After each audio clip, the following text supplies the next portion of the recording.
An accident during our senior trip left me with an amputated leg, but it also led to a marriage proposal from Khloe Vance, the girl I'd been secretly in love with for years. For 30 years, we were married. And for 30 years, we were like polite, respectful roommates. It wasn't until I was on my deathbed that I found the 199 love letters I'd written her dumped in a box of old recycling. Meanwhile, the love letters from another man were locked away in her safe, treasured. My condition worsened, and I lay in my hospital bed, fading. She was late. Right before my eyes closed for the last time, I heard her final words to me. "Next time, don't save me." I finally understood.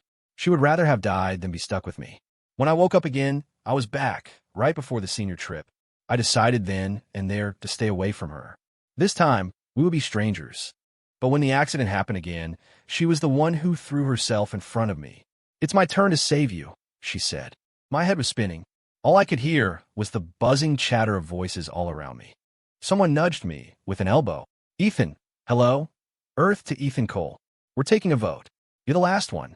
I blinked, trying to clear the fog. I looked around at the faces, so familiar, yet so young it was jarring. They were all here. The 7 of us used to be inseparable in high school. But that senior trip changed everything. An accident happened. My best friend, Leo Rivera, died. I lost my leg. The memories were too painful to talk about, so we never did. Eventually, we just drifted apart. So, are we doing Echo Canyon for the trip or not? Give us a sign, man. When I didn't answer, Leo, sitting to my left, playfully smacked me on the back of the head. Seeing my old friend, so alive and vibrant in front of me again, filled me with a dizzying mix of shock and joy. I was really back. Back before the graduation trip. Before the tragedy began. "What's up with Ethan? Did he short-circuit because he heard Khloe Vance might come with us?" So pathetic. Hearing her name, Khloe Vance, was like a bucket of ice water dumped over my head. In my last life, Khloe had suddenly asked if she and a few of her friends could join our trip. In the end, her friends all bailed, and only Khloe came. The first night, the motel rooms I'd booked were given away to a tour group. The guys were ready to just crash an all-night gaming lounge. But with a girl there, we found another place, a rundown motel on the edge of town. That night, an earthquake hit. The old building couldn't take it. It just crumbled. I saw a chunk of the ceiling about to crush Khloe, so I shoved her out of the way. A steel light fixture came down on me instead. By the time they pulled me out, my left leg was gone. It had to be amputated. And Leo, who went back in to save other people trapped inside, never came out. Khloe and I went to the same university, and she took care of me the entire time. Then, at our college graduation, she proposed. I said yes. Our marriage lacked the passion and sweetness of most young couples. It was more of a quiet, supportive partnership. Still, I tried to keep the romance alive, writing one love letter after another for her. Just before I died, I found all 199 of them in a recycling bin. And in her safe, she kept letters from someone else. Lying in that hospital bed, I heard her last words to me. "Next time, don't save me." I had thought all those years together had finally brought us close. It wasn't until the very end that I realized I was just deluding myself. She was only with me to repay a debt. That debt had trapped her for decades, and she didn't want it anymore. Since I have a second chance, I won't make the same mistake. I won't go near her. But that accident hurt too many people. This time, I have to change everyone's fate. It might be awkward, you know? A bunch of guys and just one girl, I said, trying to steer them away from the idea. This time around, I wanted nothing to do with Khloe Vance. But the other guys, single for most of their teenage years, were not having it. Why? Khloe said she might bring friends. We never got a date in high school. If we hit it off with someone on the trip, my love life could be set for college. You'll have plenty of chances to date in college. A senior trip is a once-in-a-lifetime thing. What's more important, bros or girls? After a brief huddle, the group of idiots decided that bringing girls along would ruin their chances of meeting other girls on the road. They agreed to keep a guys-only trip. They hadn't been burned by love yet. They were so naive. I just smiled and said nothing. I figured Khloe, with her proud personality, would never speak to us again after being rejected. Instead, she called me directly. "Let's make a bet," she said. "If you lose, you let me come on the trip." I frowned. The last thing I wanted was to get tangled up with her again. When I didn't answer, she laughed, a hint of challenge in her voice. What? Are you afraid you'll lose? You can pick the challenge, I sighed. Just don't come crying to me when you lose. Right back at you. The next day, she told me to meet her at the mall. Khloe was already there waiting. She was just as beautiful as I remembered, standing there with an effortless grace that made her the center of attention. People couldn't help but stare. My own gaze, however, was fixed on a massive poster behind her. My heart sank. Couples kissing contest. The rules were simple. The couple that held a kiss, the longest one. But, couple? What couple? Khloe, however, walked right up to the registration table as if it were the most natural thing in the world. I already signed us up, she said. All we have to do is place in the top 3, and you win. Shouldn't we be competing against each other? We are, she said, a sly grin on her face. I just get to decide the event. So, she was playing word games with me. This was her way of making me back down. But the choice was between a 10-day trip of constant, awkward proximity or a few minutes of forced intimacy. The contest was the lesser of two evils. It was a total win. Besides, after being married to her for 30 years, we were like an old married couple. I was used to it.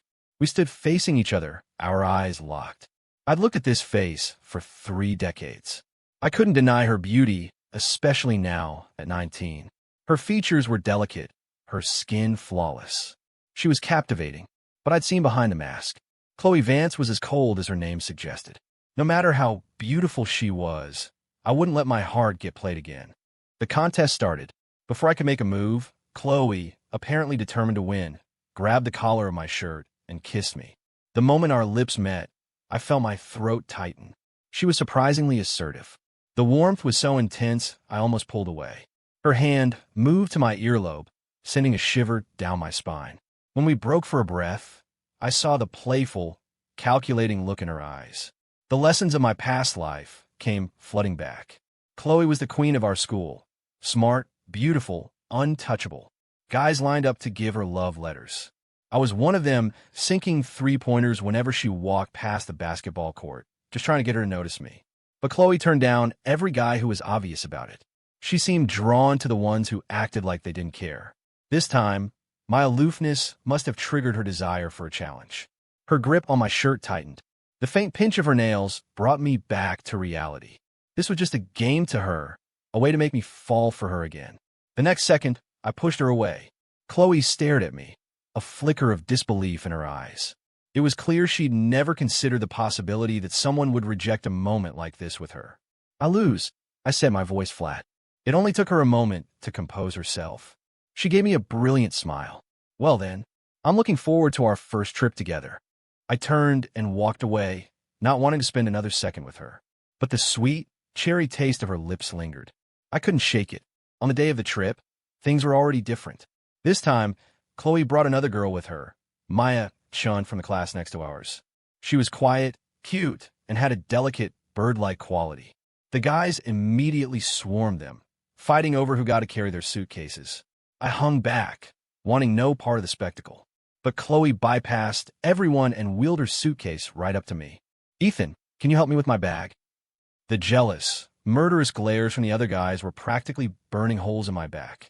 In my previous life, I would have been first in line to carry her luggage. But now I just want to keep my distance. Seeing her on this trip was bad enough. I wasn't about to be her porter. The trip is just starting, and you already need help, I said coolly. If you're this high maintenance, maybe you should just go home now. Khloe's jaw tightened. Leo is helping Maya with hers. I strode over to Leo, snatched Maya's suitcase from his hand, and gave him a shove toward Khloe. You heard her. She wants you. Leo pointed at himself, completely baffled. Me? I didn't explain. I just started walking toward the station entrance with Maya trailing behind me. In my past life, I never realized that Leo was also in love with Khloe. He died without ever knowing she liked him back. Their unspoken love story was a tragedy, witnessed only by the treasured letters in her safe. This time, I might as well give them a push in the right direction. Ethan, slow down. I was walking too fast, and Maya, with her shorter legs, was struggling to keep up. She looked like she was about to cry. I stopped and apologized, feeling a pang of guilt. Seeing that no one else was around, Maya blinked and asked in a small voice, "Do you know what kind of girls Leo likes?" I was stunned. Maya had a crush on Leo. Unfortunately for her, Leo's heart belonged to Khloe. Her schoolgirl crush was doomed. I gave her a sympathetic pat on the shoulder. Seeing my grim expression, Maya seemed to understand she didn't have a chance. Her lower lip trembled, and she burst into tears. Panicked, I moved to comfort her, but a hand shoved me hard to the side. Leo had caught up to us, his face a mask of righteous fury. "Ethan, what the hell? Did you drag her over here just to bully her? You asshole." He seemed to have forgotten Khloe was standing right there. Getting protective of another girl in front of the one he supposedly liked was a major foul. Khloe's expression was wounded, but it wasn't my place to say anything. I couldn't comfort her. The announcement for boarding our train started, and the crowd surged. I turned to get in line, but Khloe grabbed the hem of my shirt. I instinctively pulled away. Hit with one rejection after another, Khloe froze, staring at her empty hand. Standing there alone, she looked so small and vulnerable in the bustling crowd. For a second, my resolve wavered. I knew that look of loneliness all too well. In our past life, her eyes always held a deep sadness when she looked at me. Her brow was perpetually furrowed. She was never happy with me, especially on the anniversary of Leo's death. Khloe was always more devastated than I was. She'd cook a huge dinner, open a bottle of whiskey, and we'd drink until we were numb. In the hazy moments between sleep and drunkenness, I would hear her suppressed sobs. It was like she was looking through me, mourning the lover she could never be with. It was never me she needed. I was just a stand-in. Why was I deluding myself again? I turned my back and walked through the ticket gate without another moment of hesitation. "Can I sit with you?" I had just found my seat when Khloe appeared again. I thought I had made my position crystal clear. Why was she so persistent? It was exhausting. Then I saw Leo and Maya sitting together a few rows up. I understood. I stood up to go swap seats with Leo. Leo shot me a wary look. "What do you want? Are you going to mess with Maya again?" Maya looked at me with wide, pitiful eyes. Defeated, I was forced back to my seat. Luckily, the other guys were all waving their hands, eager to switch with me. I picked Josh, who was sitting the farthest away, thinking I wouldn't have to see Khloe anymore. A few minutes later, Josh came back, begging to switch back. Since when did sitting next to the most popular girl in school become a hot potato?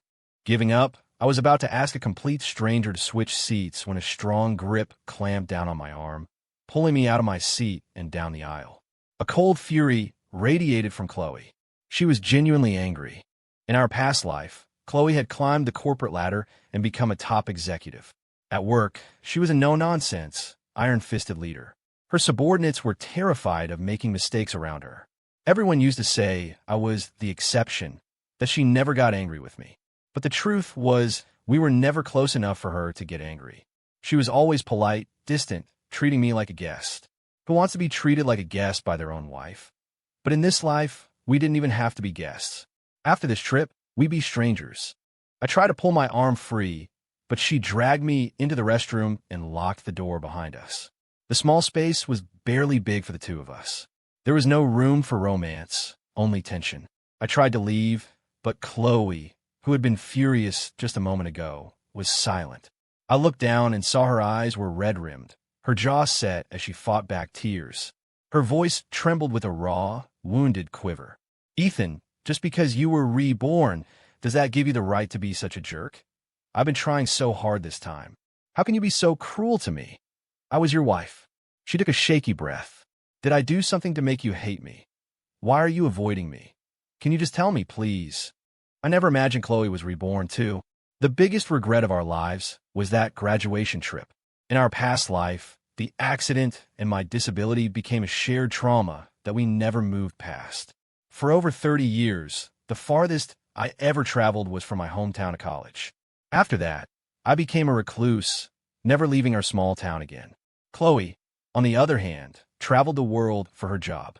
I could only watch, scrolling through travel vlogs on my phone, seeing the world through a screen. I tried a few times to suggest we take a vacation. She always shut it down, saying the crowds would be too much, that my leg would make it difficult. "We can't risk another accident," she'd say. But she had no idea how terrified I was every time she was out there alone, how I feared something would happen to her. Everything that went wrong started with this trip. This time, we couldn't torture each other again. If I could prevent the accident, we could prevent the tragedy. But the thought of watching her and Leo fall in love in front of me sent a sharp, familiar ache through my chest. After loving her for more than 30 years, I couldn't just turn it off. I had to play dumb. I don't know what you're talking about, I said. I'm not avoiding you. We just don't know each other very well. Then can we get to know each other again? Not really interested. Khloe was about to say something else when someone knocked on the door. What's going on in there? The air went still. She seemed to finally realize where she'd dragged me, and her face flushed a deep crimson. She looked completely flustered.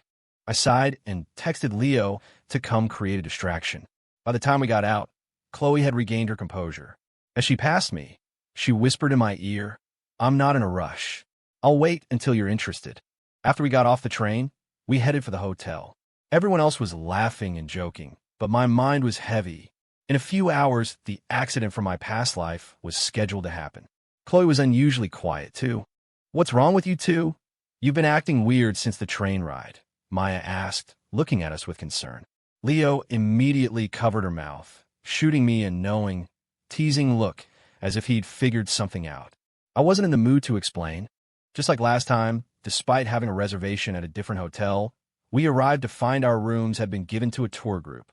No matter how much we argued, the staff just kept repeating apologies and offering us a free upgrade on our next visit. So there we were, back on the street with our bags, looking for a place to stay. It was peak tourist season. Everything was booked solid. Leo, scrolling on his phone, suddenly yelled, "Found one." My heart dropped when I saw the name of the motel from our past life on his screen. "No, not that one," I said, my voice sharper than I intended. Josh clapped a hand on my shoulder. "I know the place looks like a dump, Ethan, but we're not at home. It's late. We're all tired from the train. Let's just rough it for one night. We can find a better place tomorrow." Khloe quickly jumped in. "Why don't we just find an all-night gaming lounge? I've never done that before." "A place like that is way too sketchy for you girls," someone argued. "Yeah, you wouldn't get any sleep." As history started to repeat itself, an idea sparked in my mind. I remembered there was a fancy 24-hour hot springs resort near that old motel. Back then, we'd wished we'd seen it before booking online. "Hey, hold on, don't book it yet," I suggested. "Let's at least go check it out first." I guided them in that direction, then pretended to just notice the resort. As I'd hoped, everyone was much more excited about staying there. We had successfully avoided the motel. It was Leo's first time in a place like this, and he was like a kid in a candy store. Watching him act like a goofy idiot, I felt a wave of emotion wash over me. Leo was my best friend. In my past life, I was haunted by nightmares, regretting that I ever suggested that trip, that I didn't stop him from running back into that collapsing building. This time, I just wanted my brother to be happy. "Why are you crying?" Leo asked, pulling his attention away from the buffet. I wiped my face with the back of my hand. "It's just sweat," I lied with a smile. He nodded and handed me a towel. Khloe and Maya walked over. "Want to hit the saunas?" Their faces were already flushed from the steam. I knew the invitation was really for Leo, so I tactfully started to walk away. But Khloe grabbed my arm, her bright eyes fixed on me. "You should come too." For some reason, I followed them. It wasn't until the door closed behind me that I realized we were alone. The heat in the sauna was already rising, making my mouth feel dry. The air was thick and humid. Sweat trickled down Khloe's face, tracing a path down her long neck before disappearing into her towel. Even though this woman had been my wife for 3 decades, I felt a sudden awkwardness and turned my head away. In this life, we were supposed to be strangers. I stood up to leave, but I saw her pull an envelope from her pocket and hold it out for me to see. So, she'd already gotten the letter from Leo and wanted my advice. Even though I knew she didn't love me, even though I'd spent 30 years in a one-sided love, my stupid heart still hammered in my chest. I shouldn't have, but I practically fled the room. When I got out of the sauna, Leo and Maya were nowhere to be found. I checked the time and quietly slipped out of the resort. Fire! Fire! There was no one at the front desk of the old motel. I snuck in easily and set off the fire alarm smoke simulation. In my past life, there were 5 other families staying at the motel, including one with an elderly man. Leo had died trying to save him. This time, I banged on their door first and got the old man out. Soon, all 5 families were safely outside. But with no actual flames in sight, they started to get suspicious. "Where's the fire?" I don't see anything but smoke. Are you playing a prank, kid? You dragged us all out of bed in the middle of the night for a joke. The time for the earthquake was getting dangerously close, and they were all clamoring to go back inside. Suddenly, a figure rushed forward, shouting at them. Smoke doesn't just appear for no reason. It's a sign. Something big is about to happen. She sounded so convinced that the others paused, hesitating. It was Khloe. This was the first time I'd ever seen her so animated. Her expression exaggerated as she tried to make them believe her. It's true, Khloe insisted. Back home, a neighbor's water pipe burst and flooded their whole house. They had to move out, and that very night, a mudslide came and wiped the house out. The second the words left her mouth, the ground began to shake violently. Cracks spiderwebbed across the motel's facade, and the building began to collapse. People screamed and scattered. A huge piece of concrete tumbled from above. Before I could even react, Khloe threw herself at me, tackling me to the ground. When the shaking finally stopped, I tried to get up, but Khloe was holding me down, her hand gripping my shirt in a white-knuckled fist. Her brow was furrowed, and her body was trembling uncontrollably, as if she were trapped in a terrible nightmare. She was terrified, but she had still shielded me. We had dodged the falling debris. I hesitated, wanting to comfort her, but she had already come to her senses, scrambling to her feet and checking me over from head to toe. When she saw I was unharmed, a wave of relief washed over her. I met her gaze. Her eyes were shimmering with tears. Thank God, you're okay, she whispered. This time, it was my turn to save you. Yes, it was all over. Our 30-year entanglement was finished. This time, we could both go our separate ways. I dug my fingernails into my palm and forced a smile. You're right. We're even now. You can go find your own happiness. Khloe looked confused. She opened her mouth to speak, but before she could, Leo and the others ran up, surrounding us. What are you guys doing out here? There was an earthquake. Are you okay? Are you hurt? Swept up in our friend's concern, we were escorted back to the hot springs resort.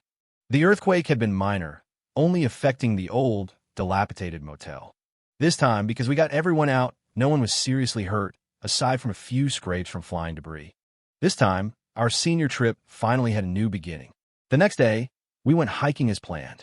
Maybe it was because a huge weight had been lifted from my shoulders, but the air in the forest smelled crisper, the sound of the babbling brook and rustling leaves more beautiful than ever before. On this day in my past life, we were all in the hospital. I was having my leg amputated, and Leo was gone forever. The trip had become a source of shared, unspoken pain. Now, I had changed our fate.